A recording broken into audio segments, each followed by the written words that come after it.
வணக்கம் நண்பர்களே. இன்றைய ஒரு வீடியோ பதிவில் நான் இன்றைக்கி திண்டுக்கல் மாவட்டம் சின்னாலப்பட்டிக்கு ஒரு விசேஷத்துக்கு வந்திருக்கிறேன். இப்போ நீங்கள் பார்த்துட்ருக்கிறது புங்குனூர் குட்டை பாருங்க. இது ஆந்திராவினுடைய நாட்டு மாடு. இதுக்கு பேர் கௌரி. 1.5 வயசாச்சு. இப்போ சினை பருவத்துக்கு இது வந்திருக்குது. இது எங்கள் அண்ணன் வீட்டில் இருக்குது.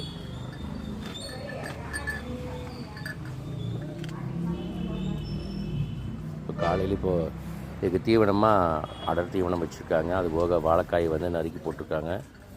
நல்லா சாப்பிடுது. ரொம்ப சாதுவாக இருக்குது. நம்ம சக்கரை குட்டை கொம்புகள்லாம் கொஞ்சம் பெருசாக இருக்கும். இது 1.5 வயசு ஆகியும் இப்போ கொம்பு லேசாக வருது.